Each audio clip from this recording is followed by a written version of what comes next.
choices that I made because it's generational. Yes.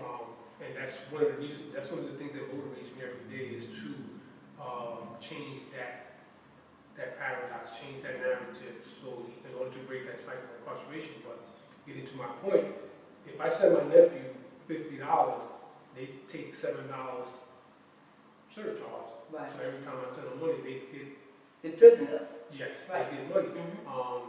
Also, you have men that are working jobs that are making $1.35 a day, Right. and that is as a result of the 13th Amendment, which allows You to be treated as a slave while you're in prison. absolutely. Right. So that's another movement that the group is focusing on in collaboration with other brothers that are out here actively, challenging and creating an atmosphere, like you said. The government signed legislation allowing people on parole and probation to vote, to register to vote and vote. So we had a voter registration drive, and we've been educating and informing the brothers and sisters who are home, who are on parole and probation, let them know that they can vote. Right. And so if we can get a significant part of those people who are eligible to vote, to register and become voters, then we become, like you said, a powerful force. Yes, yes, yes. And on that note, what you said in the prison, because inside the prison, brothers and sisters have jobs, and what I noticed that if they're electricians, if they have any professional trades, the prisons use their skills, so they are benefiting off of the brothers and sisters on the inside as well. And like you said, they're only paying them $1 or so an hour. And what that does, it conditions them to when they are released, they can accept a $12 an hour job or $10 an hour job, because on the inside, they were only paid $1 or so. So that's part of the conditioning that the prison system sets for people who are incarcerated. Right. And as anyone knows, you can't live off $12 an hour. Exactly. You got to rent, you got a car note, you got car insurance, you got to pay gas for your car, you got to pay toll, all that stuff adds up. Right. So, it might sound good. Yeah, I was making $1.35 a day, now I'm making $12, I'm making $15, Right. but you're barely surviving. Right, right. And so, and what the brothers and sisters have to understand too is that in order for them to qualify for these jobs, that there are things that they need to do. Like they must get their high school diploma and GED. They must get their certifications in the trades, in order for them to have the skills that they need. Because here in the city of Newark, there's a lot of building that's going on. And if they have their certifications in different construction trades, they will get employment. And that's one of the things that we push here in the city of Newark. This first thing that we ask the brothers and sisters, what type of trade you would like to get in. And then one of the other trade that is really good for them are the CDLs, the commercial driver's license. If they get a CDL, because I know, because I've had a lot of brothers who have taken the class, gotten the certification, and now they're driving all over the country because it's a skill that they can take all over the country, all over the world. Because we just don't want them getting a job at $8, $10, or $12 an hour, because like you said, it's not a livable wage, for them. And what tends to happen, if you still have that criminal thinking, you will justify, I'm only making $12 an hour, and this is not enough to take care of my family, so let me just go do what I was doing before. So we have to get, that's why I said earlier that attitude is everything. That we have to give brothers and sisters to understand that if you want this, then you have to do this in order for you to be successful. And it is possible. Oh, absolutely. I always tell people the greatest investment that you can make is in yourself. Yes. And that's what you are alluding to. Going to trade school. As a matter of fact, I just met a brother. He came to our group. He has his own construction company. And he's certified to train men in construction. And one of the things that I'm setting up with him is for him to come in to train the guys so they can obtain the OSHA 30 certification. Oh yeah, OSHA 30 is definitely, yes. And that's just the beginning because, Right. he like I said, he's a certified instructor.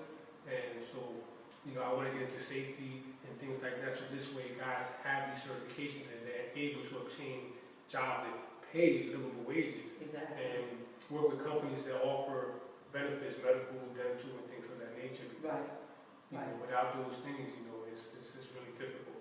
Right. But I want to say at this point that because of the COVID-19, before we were in a studio, and so now we're now broadcasting from the Octawaga Gallery here in Newark on South Orange Avenue, and I'm so excited about being here because this is such a beautiful gallery, and I want to say that God has a way of doing certain things that blesses us, and this has turned out to be a blessing for us because coming directly into the community and having a gallery like this in the community where it allows us to broadcast such powerful stories such as yours, and there will be more, I'm very excited about that. And I also want to say to the audience is that I have written a book, and the book that I have written is called Broken Spirit, Let It Go So You Can Grow. And this book is about my 17 years experiences working inside the prison. And the reason why I call it Broken Spirit is because all of us have been broken in our lives from some time or another. It doesn't matter if you're going to prison, it does not matter. We've all been broken. But I had to add, let it go so you can grow. Because letting it go so you can grow is the fact that if we stay stuck, say you didn't stay stuck where you were. You let yourself grow in that process. So when we let it go, we do grow. So people can now get my book, and hopefully when they read the book, they'll read the powerful stories that the brothers and sisters have told me inside. And here's one thing that you mentioned earlier. You mentioned generational. When I was working inside, there was a brother that was on my caseload. And the next thing I know, he comes to me and tells me one day, Ms. Bay, my son is here. I want you to be his counselor. I said, okay. And then the son came in, and then the next thing that happened, a couple of months later, the son comes to me and says, Ms. Bay, my son is here, and I want you to be his counselor. I said, wait, hold it. All three of you are here? He said, yes. And the father said, it's because of me that they're here. So it is generational. Yes. Well, I always commend you, and I appreciate everything that you do.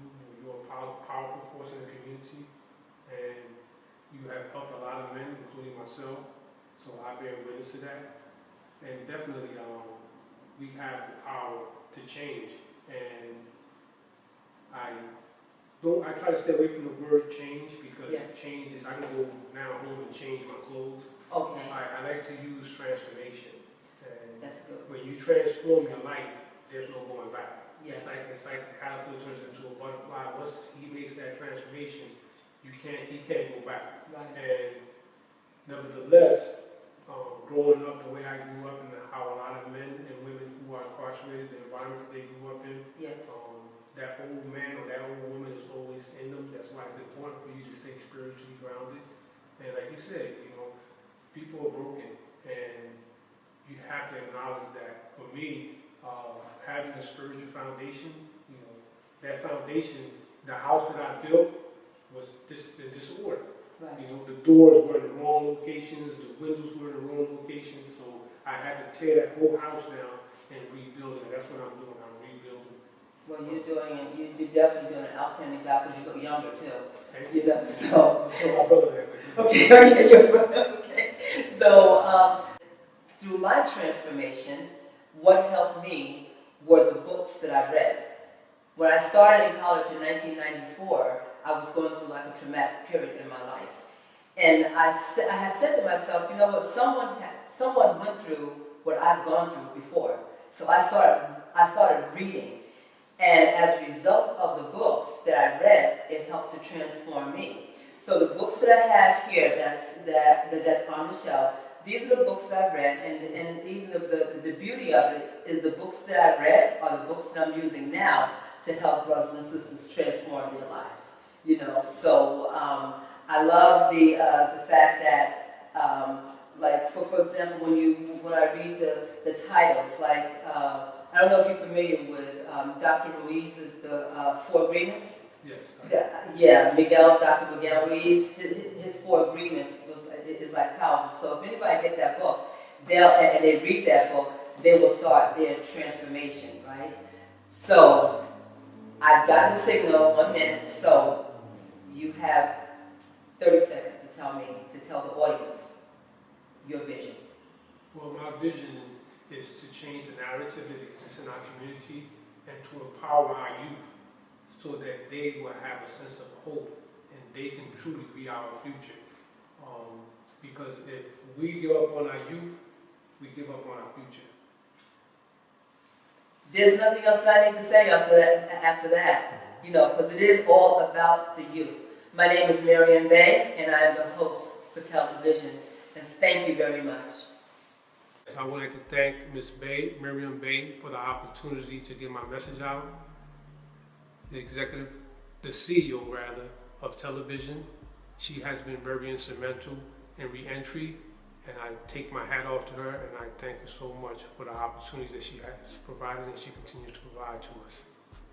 Wow, I'm just so excited because today I had such an exciting guest. Mr. Edwin Ortiz told his story about how he formed the Returning Citizens Group support group and what his vision is. And his vision is not just to change, he said, but to transform.